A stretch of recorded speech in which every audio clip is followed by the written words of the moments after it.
السلام علیکم۔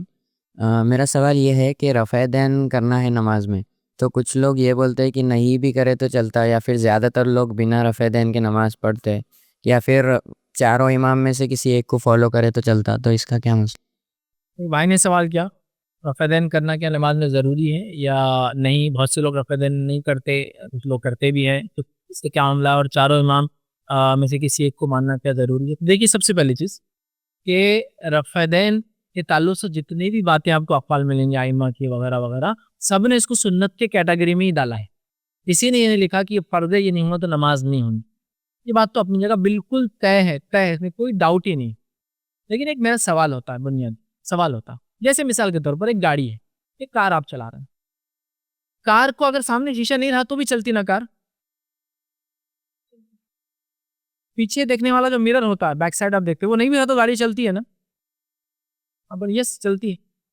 کار کو اگر سیٹ نہیں بھی رہی، اپنے گھر کی کرسی لے آ کے اس پر رکھ دیا تو بھی چلتی ہے نا. چل جائیں گے، لیکن اس کی خود کی کرسی تو بڑا مزہ آتا، آگے پیچھے اوپر نیچے سب. کار کو اگر دروازے بھی نہیں رہے تو کار تو چلیں گی نا. کار کو اگر ہارن نہیں بھی رہا تو کار تو چلیں گی نا. ایسی بہت ساری چیزیں جو گاڑی میں نہ بھی ہو تو چلتی، لیکن آپ گاڑی کو پرفیکٹ کرتے ہیں. کانچ ہونا، اچھی ہونا، میررز ہونا، یہ ہونا، ہارن ہونا، پرفیکٹ سے پرفیکٹ کی طرف جاتے ہیں.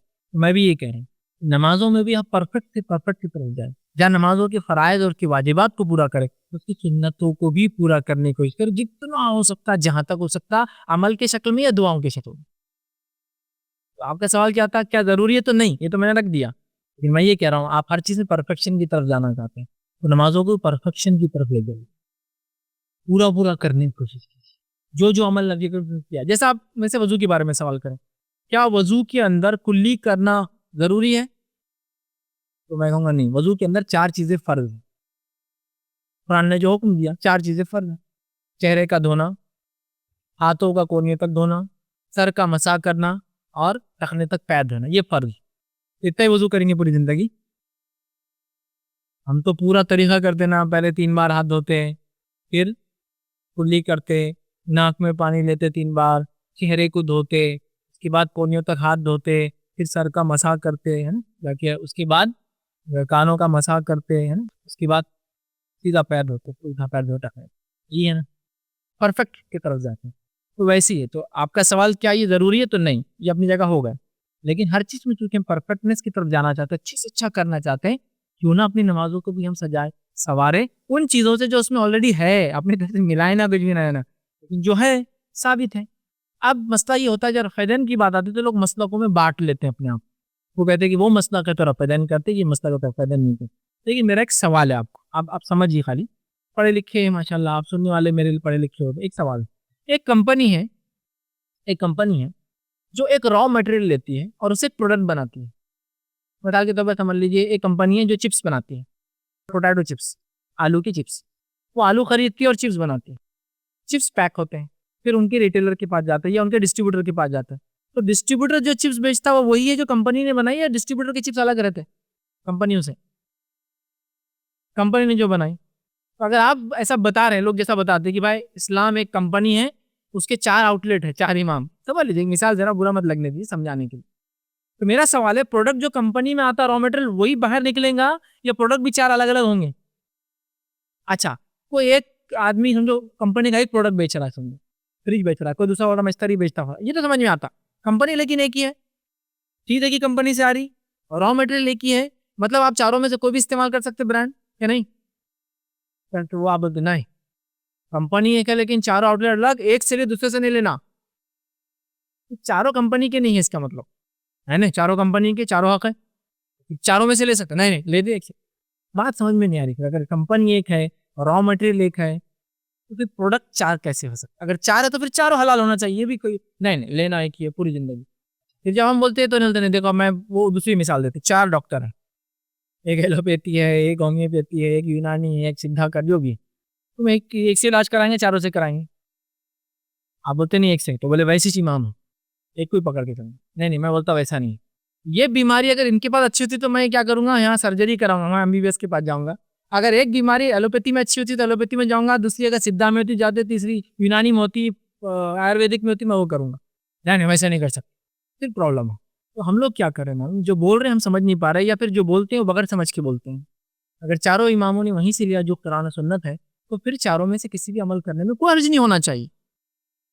ہمارے پاس کیسا ہوتا، اگر آپ دوسروں کا چھوڑ کے ہمارا عمل کرے تو جائز ہے، اپنا چھوڑ کے ادھر گئے تو جائز نہیں ہے. یہ بھی مسئلہ ہے. مطلب کوئی آدمی شافعی ہے اور وہ بولتا میں حنفی بن جانا چاہتا ہوں، تو بولتے بہت اچھا کام کیا حنفی غلط کام کر. اور ہمارے پاس آئے تو اچھا ہے، تو ادھر گیا تو برا ہے. پھر بڑے کمپنی ایک ہی ہے، پروڈکٹ ایک ہے، چاروں ڈیلر ایک ہی کمپنی کی ہے، تو مطلب پروڈکٹ کیا ہو گیا، پروڈکٹ خود مذہب بن گیا اپنے آپ میں. مطلب پروڈکٹ خود ایک ایک کمپنی بن گیا. اگر وہ کمپنیاں ہیں الگ الگ، پھر ہم کو کوئی کمپنی نہیں چاہیے. قرآن و سنت جیسا صحابہ نے سمجھا وہ ایک ہی کمپنی چلتی، باقی کوئی نہیں چاہیے. اگر یہ کمپنی ایک ہی تھی، را میٹرل ایک ہی ہے، یہ خالی 4 الگ الگ آؤٹ لیٹ ہے، میں کہتا ہوں اچھا کیا امت کیا صرف 4 امام ہیں؟ یہ بھی ایک مسئلہ ہے. ہم نے تاریخ نہیں پڑھی. میں نے تاریخ میں پڑھا، اسلامی تاریخ کے اندر جو مختلف فقہ اور مختلف فقہا جو مختلف زمانوں مشہور ہوئے اور ان کے فقہ بڑے معروف، ان فقہوں میں نے ایک فقہ دیکھا، امام لیث کا ایک مسلک. امام لیث کا مسلک بہت مشہور معروف مسلک تھا. اتنا مشہور تھا لیثیہ مسلک کہ بہت وقت تک، کم از 1 صدی سے اس سے زیادہ تک، امام شافعی کے مسلک پر حاوی تھا. یہ مسلک مطلب شافعی مسلک کو ماننے والے کم تھے، لیثیہ مسلک کو ماننے والے زیادہ تھے. ہوا یہ پھر مصر کے اندر ایک حکومت آئی اور حکمراں جو تھے وہ شافعی تھے. تو انہوں نے کیا کیا، کہا کہ اب وظیفہ صرف ان لوگوں کو ملیں گا جو شافعی مسلک سے عمل کریں گے. تو لہذا لیثیہ مسلک ختم ہو گیا، سب شفٹ ہو گئے شافعی مسلک پر. تو امام لیث کا مسلک ختم ہوا. اس کے گرتا کہ آج تو امام لیث کو کوئی مانتا بھی نہیں اور کوئی جانتا بھی نہیں کہ کوئی ایک مسلک ایسا تھا. سمجھ رہے آپ؟ تو امام لیث کا مسلک نہیں تھا، وہ بھی ایک مسلک تھا، وہ بھی ایک سمجھ تھی، اور وہ چلا کافی زمانوں تک. یہ الگ بات ہے. کئی ائمہ میں سے جن کا مسلک بڑا مشہور معروف ہوا زمین زمانہ ملکوں کے حساب سے، 4 ایسے امام رہے جن کا مسلک بہت مشہور ہوا. لیکن یہ 4 ہی امام نہیں، یہ بات آپ نکال دیتے ہیں. ہاں شہرت کے اعتبار سے ایسا ہم کہیں گے حدیث کی کتنی کتابیں، تو لوگ کیا بولتے ہیں 6 حدیث کی 6 کتابیں. لیکن کسی سے پوچھیے آپ صحیح ستہ 6 کتابیں، کیونکہ وہ 6 مشہور کتابیں ہیں، 6 کتابیں نہیں ہیں. سمجھ رہے آپ؟ 6 کتابیں نہیں، 6 مشہور کتابیں ہیں. لیکن حدیث کی میں سمجھتا ہوں حدیث کی جو سافٹ ویئرز آتے ہیں آج کل، مکتبہ شاملہ کے نام سے ایک آتا ہے، 1350 کتابیں حدیث کی جمع کی انہوں نے، بہت جمع کی کتابیں ہیں. تو دیکھیے اتنی کتابیں ہیں، لیکن مشہور کتنی ہیں بولیے آپ؟ تو ایسا ہے، تو مشہور 4 ہیں، ہے 4 نہیں. لیکن یہ امت کو میں ہمیشہ کہتا ہوں اتنی کمزور، اتنی وہ نہیں ہے چھوٹی کہ صرف 4 امام ہیں. اس کے تو کئی امام ہیں، ایک سے ایک گزرے ہیں، مختلف مسالے کو ان کے مختلف زمانوں میں گئے. ہم کیا کریں، یہ 4 اور ان کے علاوہ جس کو بھی ہم لے، تب لے سب سے پہلے جب قرآن و سنت سے بات ثابت نہ ہو، تب ان کی بات لی جائیں گی، اور ان میں سے بھی ان کی بات لی جائیں گی جو قریب ہے دلیل کے، قریب ہے کہ جو بات کہہ رہے بہت زیادہ نزدیک ہے کہ قرآن و سنت کے دلیل، اس بنیاد پہ لیں گے. پھر چاہے اول کے لیے، دوم کے لیے، سوم کے لیے، یا اس کے بعد چاروں کے لیے، اس کے بعد 5واں کوئی امام کھڑا ہے، اس زمانے کے ہو، اس زمانے کے ہو، یا آج کے دور کے ہو. آج کے دور کے جیسا جدید مسائل آتے تو کہاں جائیں گے آپ؟ پرانے دور میں نہیں ملیں گے آپ. آج کے دور میں تو آج کا لیں گے آپ. ہاں اصل مل جائیں گی، اس کی بنیادیں ملیں گی کچھ نہ کچھ، وہ ایک الگ بات ہے. لہٰذا ہم اس چیز کو سمجھیں. مسلک جو ہوتا ہے وہ سمجھ ہوتی ہے. جب قرآن و سنت میں یا صحابہ سے کوئی بات نہیں آتی ہے تو امام اس مسئلے کو سمجھانے کے لیے اپنی رائے رکھتا ہے. وہ رائے لی بھی جا سکتی ہے، وہ رائے چھوڑی بھی جا سکتی ہے. ٹھیک ہے؟ لہٰذا آپ 4 ائمہ، اس کے علاوہ آپ کو کچھ ملتے ہیں، جس کی رائے آپ کو پسند آنی چاہیے ان کی رائے آپ لے سکتے ہیں. جب قرآن و سنت سے کوئی بات نہ ہو، یا کسی بات میں ایسا ہو کہ 1 سے 2 باتیں سمجھ میں آ رہی ہو، تو ہم کس کے لئے آپ کو جو بہتر لگتا دلیل کی بنیاد کا اس کی بات بہر انشاءاللہ لے سکتے.